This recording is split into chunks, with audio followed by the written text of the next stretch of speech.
Dear students, मैंने आपको बीजीय तथा अबीजीय समीकरणों के संख्यात्मक हल बताए थे, जिनमें हमने मेथड्स पढ़े थे, यानी कि algebraic solution, numerical solution of algebraic and transcendental equations. जिसमें हमने जो मेथड्स पढ़े थे वो थे बाइसेक्शन मेथड, जिसका मैं एक क्वेश्चन करवा चुकी थी आपको, और फिर उसके बाद हमने करे थे regular-falsies method, iteration method and Newton-Raphson method. आज मैं आपको उन पर बेस्ड कुछ क्वेश्चंस करा रही हूँ। पहला है हमारा, मिथ्या स्थिति विधि द्वारा निम्न समीकरणों के सही हल सही 3 दशमलव स्थानों तक वास्तविक मूल ज्ञात कीजिए। और हमें जो इक्वेशन दे रखी है वो दे रखी है f(x) is equal to x cube minus x square -2 is equal to 0। यानी कि हम मिथ्या स्थिति विधि द्वारा जो हमने एक फंक्शन मान लिया f(x) is equal to x cube minus x square -2 is equal to 0, हम इस इक्वेशन का सॉल्यूशन, न्यूमेरिकल सॉल्यूशन निकालना चाहते हैं, या कह दीजिए कि हम रूट निकालना चाहते हैं इस इक्वेशन का with the help of regula falsi method. मैंने मान लिया f(x) is equal to x cube minus x square -2 is equal to 0 is equation number 1। यदि हमें रूट दिया हुआ हो कि रूट इन दोनों के बीच लाई कर रहा है, कोई दो नंबर्स दे रखे हो जब तो ठीक है, यदि नहीं दे रखा है तो हम अप्रॉक्सीमेशन ही मेथड काम में लेते हैं। हमने सबसे पहले 1 रखा, तो ज़्यादातर 1, 2, -1, 2 इन पर हमको वैल्यू मिल जाती है, पर ये कोई फिक्स नहीं है। तो हमने सबसे पहले 1 रखा, तो हमारे पास f(1) आ गया -2 विच इज़ लेस देन 0।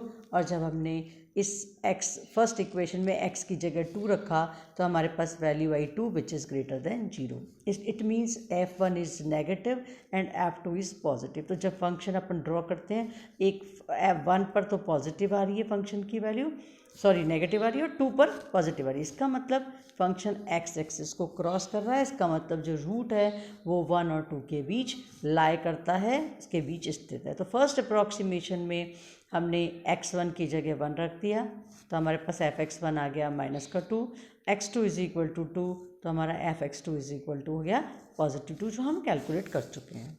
अब हमने रेगुलर-फॉल्सी मेथड यूज़ किया, तो हम चाहते हैं, हमें पता है कि 1 और 2 के बीच रूट लाई कर रहा है, तो आपको मेथड पता ही होगा कि हम एक स्ट्रेट लाइन खींच लेते हैं और उस इक्वेशन से जहाँ पे अपना जो स्ट्रेट लाइन एक्सिस को काटती है वो पॉइंट हम निकालेंगे, जो कि एक्चुअल रूट नहीं होगा।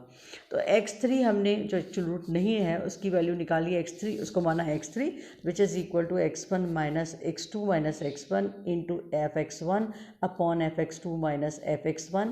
हमने सारी वैल्यूज़ क्योंकि पहले ही कैलकुलेट कर रखी हैं, तो हमारा यहाँ पर जब वैल्यू सब्सटीट्यूट की x1, x2, f(x1) और f(x2) की, तो हमारे पास वैल्यू आ गई 1.5।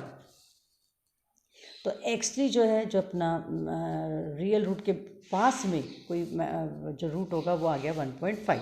अब हमने चेक किया 1.5 पर फंक्शन की वैल्यू, तो हमने फर्स्ट इक्वेशन में 1.5 रखा x की जगह, तो सॉल्व करने पर आया -0.875 विच इज़ लेस देन 0। अब हमारे पास फंक्शन की पॉजिटिव वैल्यू थी 2 पर और 1.5 पर आ गई नेगेटिव। इसका मतलब जो रूट है वो 1.5 और 2 के बीच लाई करता है। तो जो इक्वेशन नंबर 1 थी उसमें अब हमने रखा पहले जो इक्वेशन नंबर जो 1 थी उसमें अब हमारे पास में जो रूट है वो चेंज हो गए, तब अपने पास आ गया 2 और 1.5 के बीच हमारा मूल हो सकता है। तो हमने अब जो रेगुलर-फॉल्सी मेथड इस्तेमाल किया था उसमें जहाँ x1 था वहाँ हमने सारी जगह रख दिया x3, तो नेचुरली f(x1) की जगह f(x3), तो हमारा 1.5 जो अपना ये फॉर्मूला था उसमें हमने रखा, तो 1.5 माइनस ब्रैकेट में 2 माइनस 1.5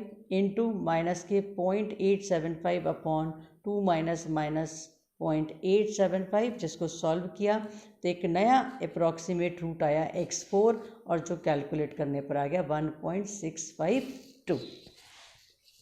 अब इक्वेशन नंबर 1 में हमने 1.652 रखा, तो हमारे पास जो सॉल्व करने पर इक्वेशन नंबर 1 को ये भी वैल्यू नेगेटिव आ गई। इसका मतलब हमारा रूट 2 और 1.652 के बीच लाई करता है। अब हमने क्या किया, जो अपने रेगुलर फॉल्सी मेथड में x1 रखा था उसकी जगह अब हम x4 रखेंगे, क्योंकि हमारा x2 तो सेम चल रहा है। तो हमने रखा x4 इज़ 1.652, fx4 इज़ -2, हमारा आ गया था -0.2207, x2 is 2 and fx2 is 2। अब हमने नया अप्रॉक्सीमेट रूट लिया, उसका नाम दिया x5। x5 में वही जो अपन ने रेगुलर फॉल्सी मेथड था उसमें x1 की जगह x4 रख दिया और fx1 की जगह fx4 की वैल्यू सब्सटीट्यूट की और x5 कैलकुलेट किया तो आया 1.6865। अब हमने इस जो 1.6865 पर हमने फंक्शन की वैल्यू इक्वेशन नंबर 1 से कैलकुलेट की तो फिर से नेगेटिव आ गई। इसका मतलब जो हमारा रूट है वो 2 और 1.6865 के बीच है। तो जो हमारा x1 था अब वो बन चुका है x5। तो हमने 1.6865 x5 रखा और fx5 आ गया -0.0474, x2 एज इट इज़। हमने फोर्थ अप्रॉक्सीमेशन में जब अपन ने पॉइंट कैलकुलेट किया x6 तो हमने वही फार्मूला रेगुलर फॉल्सी मेथड का ही, मिथ्या स्थिति विधि का, और वैल्यू सब्सटीट्यूट की तो आ गया 1.6938। ये पॉइंट जो अपना रूट आया 1.6938 उसको फंक्शन की वैल्यू फर्स्ट इक्वेशन में रखा और फंक्शन की वैल्यू कैलकुलेट तो वो फिर से नेगेटिव आ गई। इसका मतलब 1.6938 और 2 के बीच अब हमारा रूट लाई करता है। फिर हमने एक फिफ्थ अप्रॉक्सीमेशन लिया तो वो 1.6938 और 2 के बीच हमने नया रूट निकाला, वो आया 1.6953। सेम प्रोसीजर, तो 1.6938 और 1.6953, तो डेसिमल से 3 पॉइंट तक हमारा लगभग बराबर वैल्यू आ रही है, इसलिए हम रिक्वायर्ड रूट हो गया हमारा 1.695।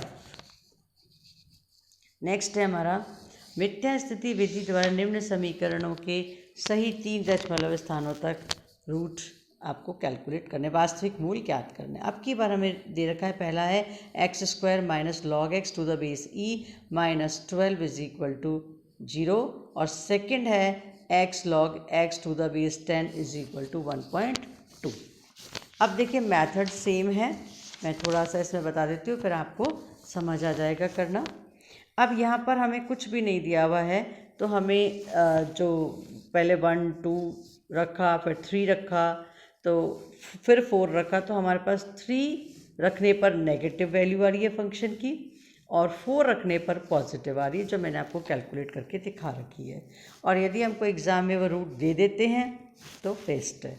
तो किस किस के बीच में लाई करता है, तो f3 is 3 square minus log of 3 to the base e minus 12, solve करने पर आ गया माइनस का 4.09861 और f4 सॉल्व करने पर आया 2.61371, तो एक नेगेटिव एक पॉजिटिव, इसका मतलब हमारा फंक्शन 3 और 4 के बीच लाई कर रहा है। तो अभी अपन जैसे 3 और 4 के बीच लाई कर रहा है, हम चाहें तो एक वैल्यू 3.5 पर भी कैलकुलेट करके देख सकते हैं कि वो पॉजिटिव आ रही है या नेगेटिव आ रही है, तो कैलकुलेशन थोड़ी कम हो जाती है और जो आंसर है वो कम अप्रॉक्सीमेशन में आ सकता है। तो 3.5 पर भी हम यहाँ पर चेक कर लेते, तो यदि वो नेगेटिव आता तो हम कहते 3.5 और 4 के बीच है, मान लीजिए वो पॉजिटिव आ जाता तो हम कहते थे 3 और 3.5 के बीच है। तो अब अपन ने सबसे पहले रूट ओके हमने यहाँ पे पहले कैलकुलेट किया है। अब देखिए f 3.5 कैलकुलेट किया तो वो आ गया अपने पास में नेगेटिव, 3.6 पर कैलकुलेट किया वो भी नेगेटिव और 3.7 पे कैलकुलेट किया तो पॉजिटिव। इसका मतलब हम यहाँ कह सकते हैं कि हमारे फंक्शन का रूट 3.6 और 3.7 के बीच है। तो 3 और 4 से हम कैलकुलेशन करें उससे बेटर रहता है 3.6 और 3.7, तो हमारे पास कैलकुलेशन कम होकर के ज़्यादा बढ़िया आंसर आ सकता है। तो ये काम हमने जो पहले क्वेश्चन किया था उसमें भी हम कर सकते थे और यहाँ मैंने आपको यही करके दिखाया है कि हम पहले 3 और 4 लिया, फिर 3.5 लिया, फिर 3.6 लिया, फिर 3.7 लिया। तो या हम कहते कि 4 से पीछे चले और 3 से आगे चले, तो हमारे पास 3.6 और 3.7 जो हैं वो पॉजिटिव फंक्शन की वैल्यू 3.6 पर नेगेटिव और 3.7 पर पॉजिटिव आ रही है।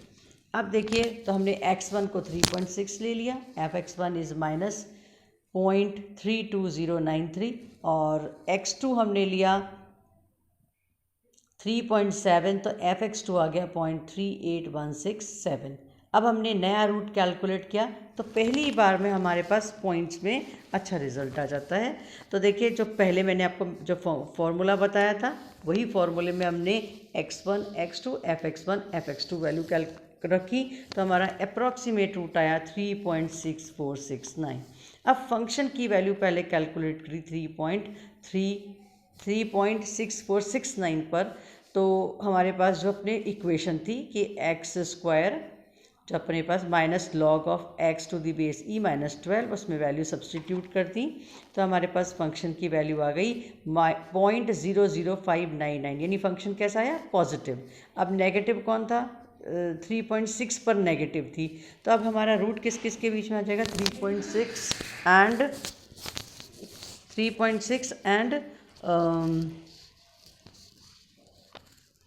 Root lies between 3.6 and between positive root हमारे पास 3.6 और 3.6489 और इसके बीच में लाया कर रहा है। तो अब हमारा जो वैल्यू है फर्स्ट x1 हमारे पास एज इट इज़ रह जाएगा और x2 जो है वो अब हमारा चेंज होके आ जाएगा x3। तो सेकंड अप्रॉक्सीमेशन जो हमने लिया वो हमारे पास आ गया x4 is equal to 3.6 minus and 3.6469 minus 3.6 bracket, और f(x) जो फंक्शन है वो आ गया हमारे पास में माइनस का 0.32093। मतलब जो रेगुलर फॉल्सी मेथड का जो फॉर्मूला था उसमें x1 एज इट इज़ रह जाएगा और जो x2 को रिप्लेस कर देगा x3, तो नेचुरली f(x2) को रिप्लेस कर देगा f(x3). सॉल्व करने पर अपने पास आ गया 3.64604। इसका मतलब अब हम इस फंक्शन की देखिए 3 जो डेसिमल के बाद पॉइंट्स हैं वो क्या क्या हो गए। पहला आया था 3.648 और यहाँ आ गया 3.646, तो अपना अप्रॉक्सीमेट रूट क्या हो जाएगा? 3.6460। सिमिलरली हम इस नेक्स्ट क्वेश्चन को कर लेंगे और कोई प्रॉब्लम हो तो आप मेरे से पूछ लीजिए। पुनरावृत्ति विधि को हम नेक्स्ट जो मैं वीडियो लूँगी उसमें पुनरावृत्ति विधि और न्यूटन रैप्सन मेथड के क्वेश्चंस हम करेंगे।